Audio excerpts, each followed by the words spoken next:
Hi hello welcome to Swani's kitchen. ఈరోజు మన కిచెన్లో ఎంతో టేస్టీగా ఉండే పునుగులు ప్రిపేర్ చేయబోతున్నానండి. ఈ టిప్స్ అండ్ ట్రిక్స్తో ఒకసారి పునుగులు ప్రిపేర్ చేశారంటే చాలా క్రిస్పీగా వస్తాయి. మనకి బయట తిన్న టేస్ట్ లాగే ఉంటుందండి, చాలా టేస్టీగా ఉంటాయి. ఇందులో మైదా వేయకుండానే పెరుగు వేయకుండానే చాలా ఈజీగా మనం పునుగులు ప్రిపేర్ చేసుకోవచ్చండి. కొంతమందికి మైదా అంటే ఇష్టం ఉండదు కదా, అలాంటి వాళ్ళు ఈ రెసిపీని ఒకసారి ట్రై చేసి చూడండి. చాలా క్రిస్పీగా చాలా టేస్టీగా వస్తాయి.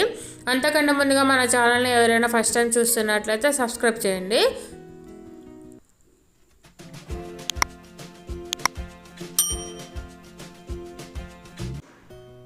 ముందుగా ఒక బౌల్ తీసుకొని అందులో 3 గ్లాసుల బియ్యాన్ని తీసుకోవాలి. ఇప్పుడు ఇందులో 3 గ్లాసుల బియ్యానికి మనం 1/2 గ్లాసు మినపప్పును తీసుకోవాలండి. ఇప్పుడు ఇందులో వాటర్ని పోసుకుంటూ ఈ బియ్యాన్ని పప్పును మొత్తం ఒకసారి బాగా నీట్గా వాష్ చేసుకోవాలి. నీట్గా వాష్ చేసుకొని మరొకసారి వాటర్ పోసుకొని 2 to 3 hours పాటు బాగా నానబెట్టుకోవాలండి. చూడండి, మనకి పప్పు బియ్యం అనేది చాలా చక్కగా నానిపోయినాయి కదా.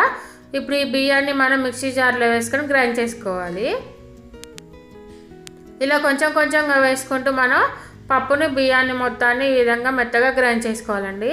చూడండి, ఈ విధంగా మెత్తగా గ్రైండ్ చేసుకోవాలి. ఇప్పుడు ఈ పిండిని ఒక బౌల్లోకి ట్రాన్స్ఫర్ చేసుకోవాలండి.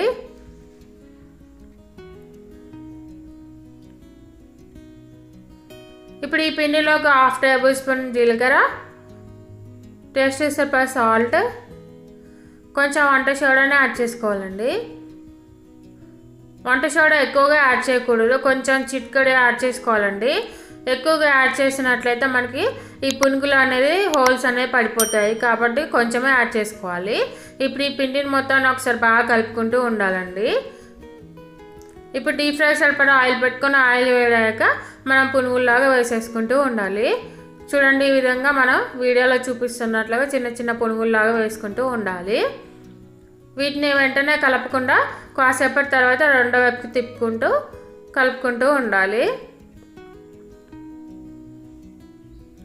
చూడండి, మనకి పునుగులు అనేవి చాలా చక్కగా పొంగినాయి కదండి.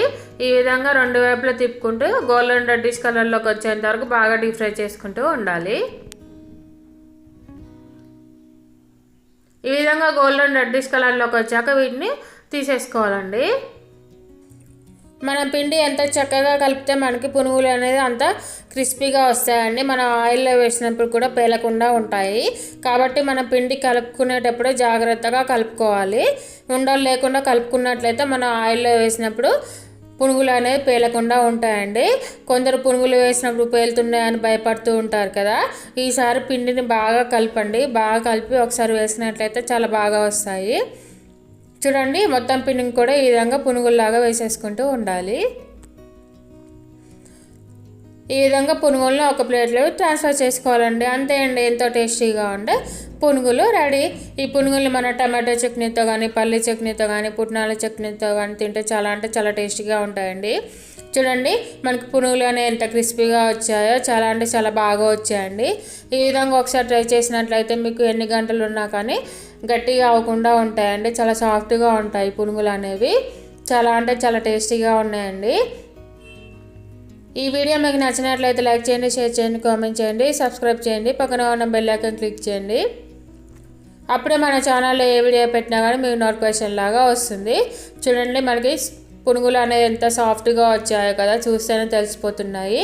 మనకి బయట తిన్న టేస్ట్ లాగా ఉంటుందండి, సేమ్ అలాగే ఉంటుంది.